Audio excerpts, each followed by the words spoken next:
বন্ধুরা, গাছের যত্ন করা কিন্তু আমাদের একটা নেশা। আর এই গাছের টানাটানি আমরা কিন্তু চলে যাই বিভিন্ন নার্সারি, ঘুরে আসি।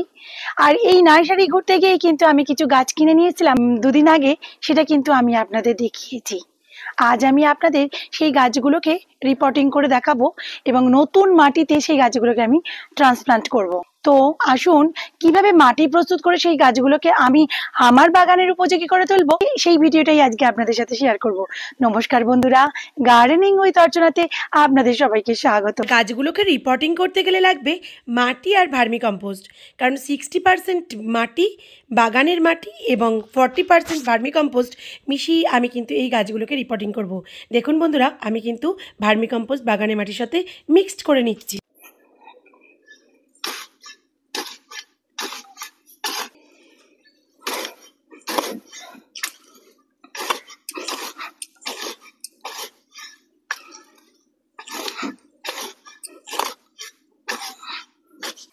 আমি গাছটাকে আঘাত না পৌঁছেই কাটবো। বন্ধুরা, আমি এখানে টব নিয়ে নিয়েছি, দেখুন। আর এই তো দেখতে পাচ্ছেন মাটিটা প্রস্তুত করা হয়ে গেছে। দেখুন বন্ধুরা, কলামকুচির এই দিকটা নয়, এই উঁচু দিকটা নয়, এই যে ঢালু দিকটা, এটা আমি ভেতর দিকে এরকম দিয়ে দিলাম। এরপর দিয়ে দেবো বন্ধুরা বালি। এটা আপনি দিয়ে দিলেন, দিয়ে পুরো একটা ড্রেনেজ সিস্টেমটাকে ভালো করে করে নিলেন। দেখুন বন্ধুরা, এই যে গাছটা, এই গাছটা আমি ঠিক এই জায়গাতে দিয়ে দেব বসিয়ে। কত সুন্দর দেখতে না বন্ধুরা গাছটা। এরপর আমি হালকা করে এর উপর থেকে মাটি দিয়ে দেব। বন্ধুরা, কিভাবে কলিয়াস বসাবেন সেটা দেখালাম, কিন্তু আমি অ্যাস্টারও এনেছিলাম আর তারা গাঁদাও এনেছিলাম।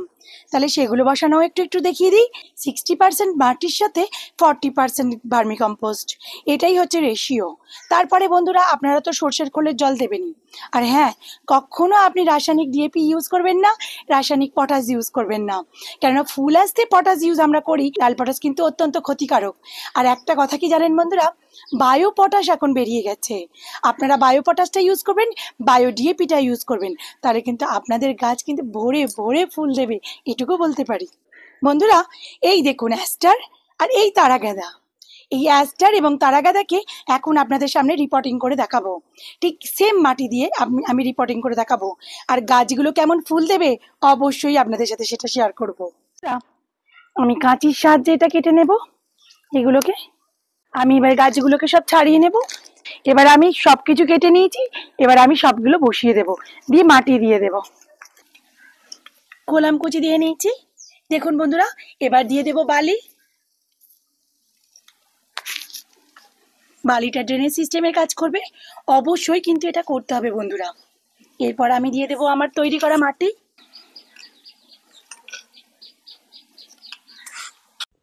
এরপর এই গাছগুলোর প্লাস্টিকগুলোকে এক এক করে খুলে আমি এই টবের মধ্যে দিয়ে দেব। কত শিকড় বেরিয়েছে দেখুন বন্ধুরা, অনেক শিকড়ে ভরে গেছে। এবার আমি এটা দিয়ে দেব। এরপর দিয়ে দেবো বন্ধুরা মাটি, হালকা করে মাটি আমি দিয়ে দেব। টবের গাছটা বসানোর পর অবশ্যই মাটিটাকে একটু চেপে চেপে দেবেন, যেন বায়ু ভেতরে না থেকে যায়। একটু ফাঁকা রাখবো বন্ধুরা, কারণ এখানে আমাকে জল দিতে হবে, তাই আমি 1 ইঞ্চি ফাঁকা রাখবো। এখানে আবার সার পড়বে, খাবার পড়বে, সেই জন্য 1 ইঞ্চি আমি ফাঁকা রেখে দেব। বন্ধুরা, এই দেখুন টবগুলো আমি মাটি দিয়ে পূর্ণ করে নিয়েছি। এবার আমি আস্তে আস্তে করে প্রত্যেকটা এই গাছগুলো বসিয়ে দেব।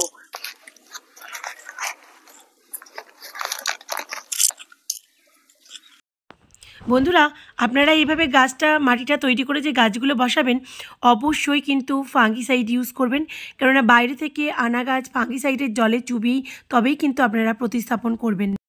এগুলো হচ্ছে তারা গাঁদা। বন্ধুরা, এই তারা গাঁদা বসাতে গেলে কিন্তু অবশ্যই পিঞ্চিং করে দেবেন। এই দেখুন বন্ধুরা, এখানে কিন্তু ফুল চলে এসেছে, কিন্তু এই ফুলটা আমি নেব না, তার আগেই কিন্তু আমি এইটাকে ধরে পিঞ্চিং করে দেবো। এই দেখুন বন্ধুরা, এরকম যতগুলো ফুল আসবে ততগুলো ফুলকেই কিন্তু আপনাকে পিঞ্চিং করে দিতে হবে। এবং পিঞ্চিং কেমনভাবে করবেন, ঠিক এতটা নিয়ে পিঞ্চিং করবেন, একটা পাতা সমেত পিঞ্চিং করবেন। এতে কি হবে, আপনার এই তারা গাঁদাটা এটা কিন্তু অনেকটা ঝাড় হয়ে যাবে। তো বন্ধুরা, আমি কুড়িগুলোকে কেটে দিয়েছি, এবার আমি বসিয়ে দেব। শীতকালে আপনারা কে কে বাগান করছেন আমাকে অবশ্যই কিন্তু কমেন্ট করে জানাবেন। শীতকালে বাগান করতে কিন্তু খুব ভালো লাগে। কত ফুল বলুন তো বন্ধুরা, শীতকালে দেখা যায় বিভিন্ন ধরনের ফুল, বাগান পুরো রঙিন হয়ে যায়। এবার এগুলোকে আমি জল দিয়ে দেবো, ভরপুর করে জল দিয়ে দেবো।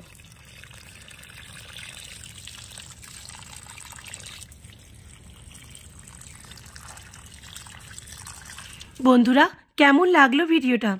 যদি এই শীতের ভিডিওটা ভালো লাগে তাহলে অবশ্যই লাইক এবং শেয়ার করে আমার পাশে থাকবেন।